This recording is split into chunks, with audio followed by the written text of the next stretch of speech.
शिव पुराण अध्याय 4। चंचुला की शिव कथा सुनने में रुचि और शिवलोक गमन। ब्राह्मण बोले, नारी तुम सौभाग्यशाली हो जो भगवान शंकर की कृपा से तुम्हें वैराग्यपूर्ण शिव पुराण की कथा सुनकर समय से अपनी गलती का एहसास हो गया है। तुम डरो मत और भगवान शिव की शरण में जाओ।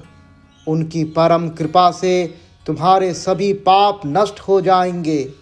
मैं तुम्हें भगवान शिव की कथा सहित वह मार्ग बताऊंगा जिसके द्वारा तुम्हें सुख देने वाली उत्तम गति प्राप्त होगी।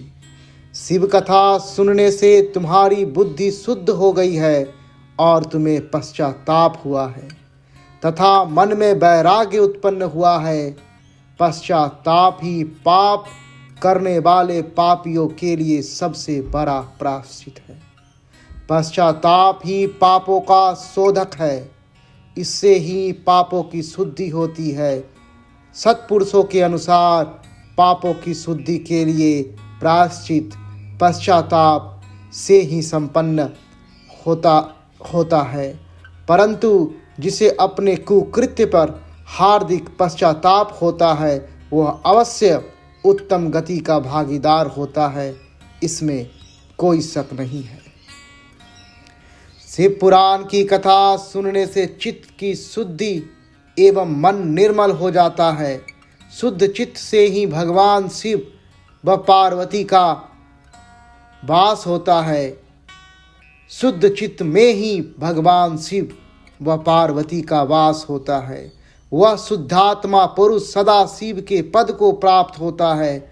इस कथा का श्रवण सभी मनुष्यों के लिए कल्याणकारी है, अतः इसकी आराधना व सेवा करनी चाहिए। यह कथा भवबंधन रूपी रोग का नाश करने वाली है। भगवान शिव की कथा सुनकर हृदय में उनका मनन करना चाहिए। इससे चित्त की शुद्धि होती है। चित्त शुद्ध होने से ज्ञान और वैराग्य के साथ महेश्वर की भक्ति निश्चय ही प्रकट होती है तथा उनके अनुग्रह से दिव्य मुक्ति प्राप्त होती है। जो मनुष्य माया के प्रति आसक्त है वह इस संसार बंधन से मुक्त नहीं हो पाता। हे ब्राह्मण पत्नी, तुम अन्य विषयों से अपने मन को हटाकर भगवान शंकर की इस परम पावन कथा को सुनो। इससे तुम्हारे चित्त की शुद्धि होगी और तुम्हें मोक्ष की प्राप्ति होगी। जो मनुष्य निर्मल हृदय से भगवान शिव के चरणों का चिंतन करता है वह एक ही जन्म में मुक्ति को प्राप्त हो जाता है। सूत जी कहते हैं, सौनक, यह कहकर वे ब्राह्मण चुप हो गए। उनका हृदय करुणा से भर गया। वे ध्यान में मग्न हो गए। ब्राह्मण का उक्त उपदेश सुनकर चंचुला के नेत्रों में आनंद के आंसू छलक आए। वह हर्ष से भरे हृदय से ब्राह्मण देवता के चरणों में गिर गई। हाथ जोड़कर बोली, मैं कृतार्थ हो गई। हे ब्राह्मण, शिव भक्तों में श्रेष्ठ स्वामीन, आप धन्य हैं। आप परमार्थदर्शी हैं तथा सदा परोपकार में लगे रहते हैं। साधु, मैं नरक के समुद्र में गिर रही हूँ। कृपा कर मेरा उद्धार कीजिए। जिस पौराणिक व अमृत के समान सुंदर शिव पुराण कथा की बात आपने की है उसे सुनकर ही मेरे मन में वैराग्य उत्पन्न हुआ है। उस अमृतमयी शिव पुराण कथा को सुनने के लिए मेरे मन में बड़ी श्रद्धा हो रही है। कृपा आप मुझे उसे सुनाइए। सूत जी कहते हैं, शिव पुराण की कथा सुनने की इच्छा मन में लिए हुए चंचुला उन ब्राह्मण देवता की सेवा में वहीं रहने लगी। उस गोकर्ण नामक महाक्षेत्र में उन ब्राह्मण देवता के मुख से चंचुला शिव पुराण की भक्ति, ज्ञान और वैराग्य बढ़ाने वाली, मुक्ति देने वाली परम उत्तम कथा सुनकर कृतार्थ हुई। उसका चित्त शुद्ध हो गया। वो अपने हृदय में शिव के सगुण रूप का चिंतन करने लगी। वह सदैव शिव के सच्चिदानंद आनंदमय रूप का स्मरण करती थी। तत्पश्चात अपना समय पूर्ण होने पर चंचुला ने बिना किसी कष्ट के अपना शरीर त्याग दिया। उसे लेने के लिए एक दिव्य विमान वहां पहुंचा। यह विमान शोभा साधनों से सजा था एवं शिव गणों से सुशोभित था। चंचुला विमान में शिवपुरी पहुंची। उसके सारे पाप धुल गए।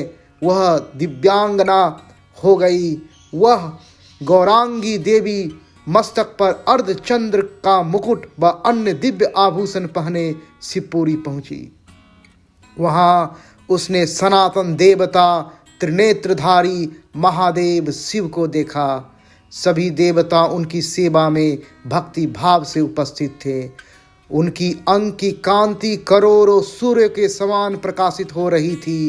5 मुख और हर मुख में 3-3 नेत्र थे। मस्तक पर अर्धचंद्राकार मुकुट शोभायमान हो रहा था। कंठ में नील चिन्ह था। उनके साथ में देवी गौरी विराजमान थी, जो विद्युत पुंज के समान प्रकाशित हो रही थी।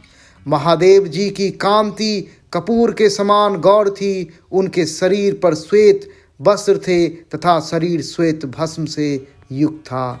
इस प्रकार भगवान शिव के परम उज्ज्वल रूप के दर्शन कर चंचुला बहुत प्रसन्न हुई। उसने भगवान को बारंबार प्रणाम किया और हाथ जोड़कर प्रेम, आनंद और संतोष से युक्त हो विनीत भाव से खड़ी हो गई। उनके नेत्रों में आनंद अश्रुओं की धारा बहने लगी। भगवान शंकर व माता पार्वती उमा ने करुणा के साथ सौम्य दृष्टि से देखकर चंचुला को अपने पास बुलाया। गौरी उमा ने उसे प्रेम पूर्वक अपनी सखी बना लिया। चंचुला सुखपूर्वक भगवान शिव के धाम में उमा देवी की सखी के रूप में निवास करने लगी। जय गुरुदेव। हर हर महादेव, हर हर महादेव, हर हर महादेव।